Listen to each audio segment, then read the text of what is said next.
warahmatullahi wabarakatuh. Yang terhormat Bapak Muhammad Soleh SPD MPD serta teman sejawat yang saya banggakan. Puji syukur marilah kita panjatkan kepada Allah Subhanahu wa Ta'ala yang telah memberikan kita nikmat kesehatan dan juga nikmat yang tak terhitung. Kemudian selawat serta salam semoga tetap tercurahkan kepada baginda Rasulullah Sallallahu Alaihi Wasallam. Adapun topik yang akan kita bicarakan mengenai diskusi kali ini yaitu tentang tataran linguistik khusus pada bagian sintaksis. Sebelumnya, perkenalkan nama saya Siti Aisyah Rahma selaku moderator yang akan membimbing jalannya pada diskusi kali ini. Sebelum kita masuk pada diskusi, alangkah baiknya jika saya memperkenalkan pemateri. Yang pertama ada Sinta Adelia Jafar, yang kedua ada Amalia Nirmala, yang ketiga ada Sri Wahyuni, yang keempat ada Alfia Dulkin, yang kelima ada Nur Anissa Putri. Baik, langsung saja saya persilahkan penyaji untuk menyampaikan materinya. Saya akan menjelaskan pengertian tataran linguistik sintaksis. Sintaksis adalah tata bahasa yang membahas hubungan antara kata dalam tuturan. Tata bahasa terdiri atas morfologi dan sintaksis. Morfologi itu menyangkut struktur gramatikal di dalam kata, dan sintaksis itu berurusan dengan tata bahasa di antara kata-kata di dalam tuturan. Materi pertama kami yaitu struktur sintaksis. Secara umum, struktur sintaksis itu terdiri dari susunan subjek, predikat, objek, dan keterangan. Menurut Verhaar 1978, fungsi-fungsi sintaksis itu yang terdiri dari unsur-unsur S, P, O, dan K itu merupakan kotak-kotak kosong atau tempat-tempat kosong yang tidak mempunyai arti apa-apa karena kekosongannya. Tempat-tempat kosong itu akan diisi oleh sesuatu yang berupa kategori dan memiliki peranan tertentu. Contoh kalimat, nenek melirik kakek tadi. Struktur sintaksis tidak terlalu berurusan fungsi SPOK, dan fungsi itu tidak harus selalu muncul dalam struktur sintaksis. Alasannya, banyak pakar menyatakan bahwa struktur sintaksis minimal terdiri dari subjek dan predikat tanpa fungsi subjek dan predikat. Sebuah konstruksi belum dapat disebut sebagai sebuah struktur sintaksis, sedangkan objek dan keterangan boleh tidak muncul karena objek ditentukan oleh transitif atau tidaknya verba yang mengisi fungsi predikat dan keterangan muncul bila diperlukan. Contoh, dia pulang dalam kurung kalimat tidak terdiri dari subjek dan predikat. 2. Kata sebagai satuan sintaksis. Dalam tataran morfologi, kata merupakan satuan terbesar. Satuan terkecilnya adalah morfem.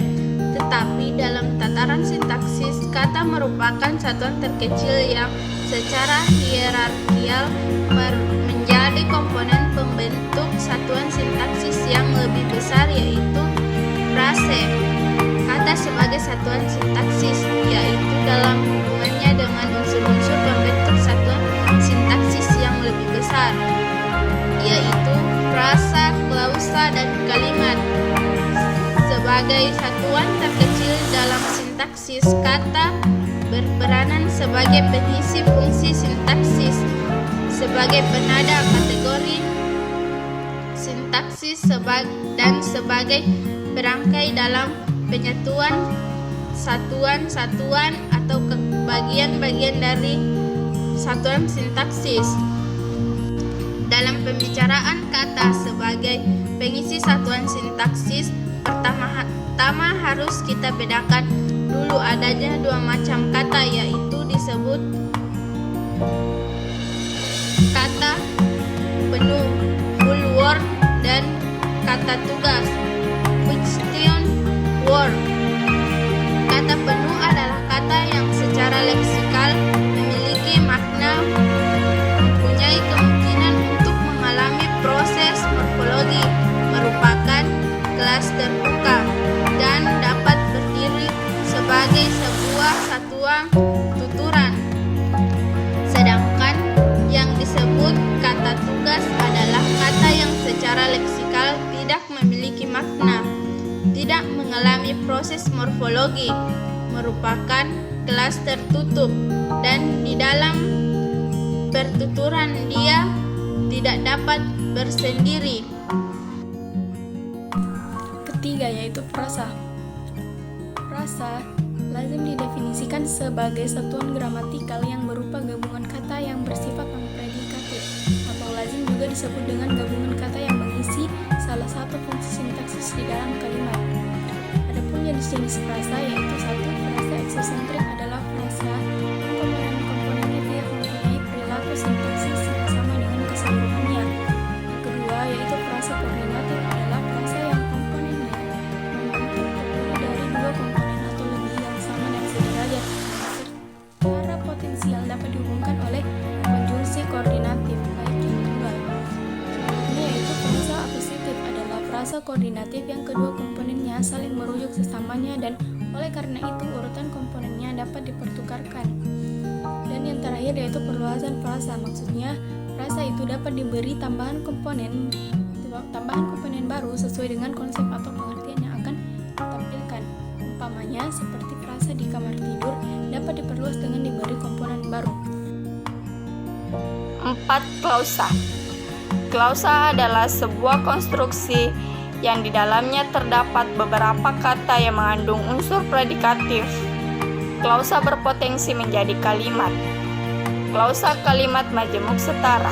Dalam kalimat majemuk setara atau koordinatif, setiap klausa memiliki kedudukan yang sama. Kalimat majemuk koordinatif dibangun dengan dua klausa atau lebih yang tidak saling menerangkan. Contohnya, Rima membaca kompas dan adiknya bermain catur. Klausa kalimat majemuk bertingkat. Kalimat majemuk bertingkat dibangun dengan klausa yang berfungsi menerangkan klausa lainnya. Contohnya sebagai berikut. Orang itu pindah ke Jakarta setelah suaminya bekerja di Bank Indonesia.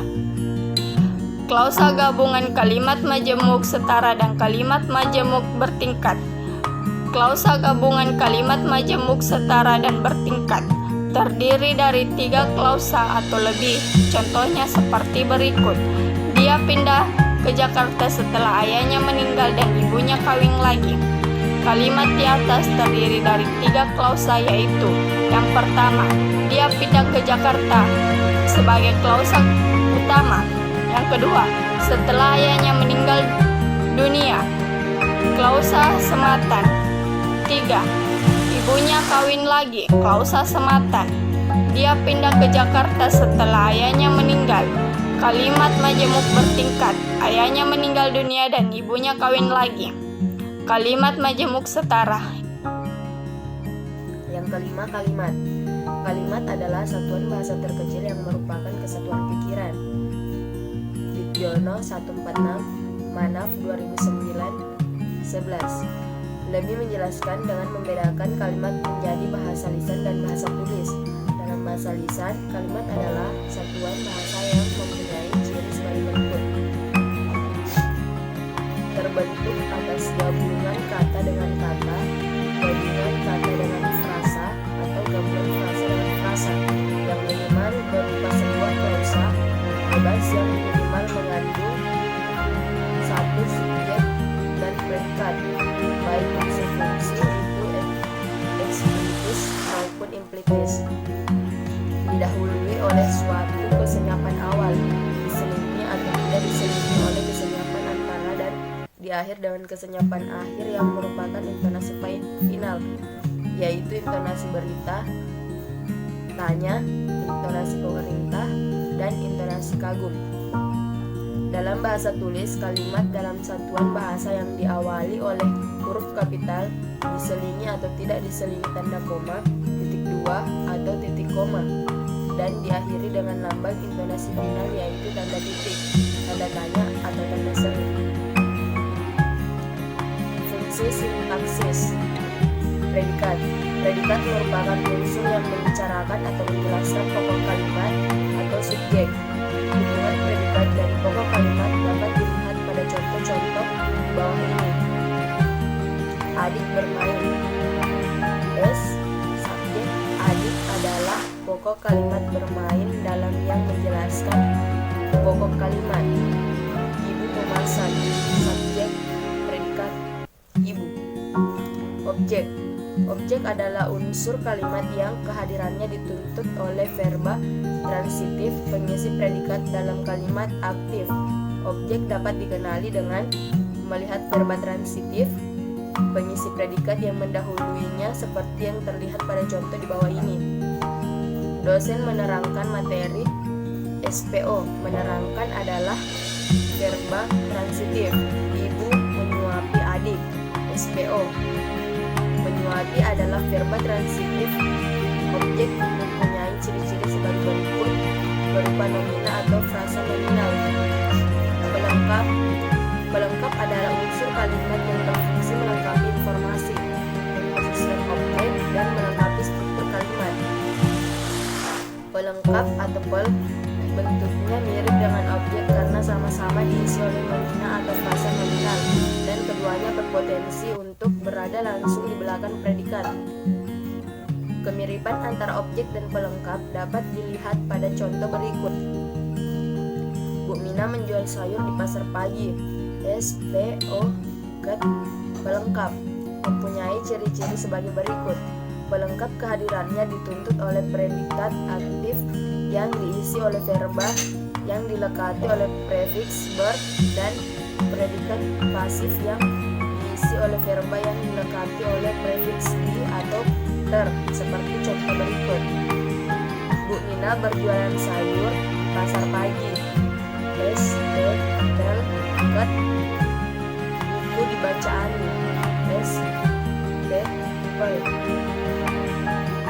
Keterangan. Keterangan adalah unsur kalimat yang memberikan keterangan kepada seluruh kalimat. Sebagian besar unsur keterangan merupakan unsur tambahan pada kalimat atau dalam kalimat. Keterangan sebagai unsur tambahan dalam kalimat dapat dilihat pada contoh berikut. Ibu membeli kue di pasar. SPO tempat. Ayah menonton TV tadi pagi. SPO waktu. Jenis-jenis kalimat. Kalimat inti dan non-inti. Kalimat tunggal dan kalimat majemuk. Kalimat mayor dan kalimat minor. Kalimat verbal dan kalimat non-verbal. Kalimat bebas dan kalimat terikat. Demikianlah tadi diskusi yang kelompok MOM bisa sampaikan. Saya sebagai moderator memohon maaf atas segala kekurangan dan kesalahan. Sekian, wassalamualaikum warahmatullahi wabarakatuh.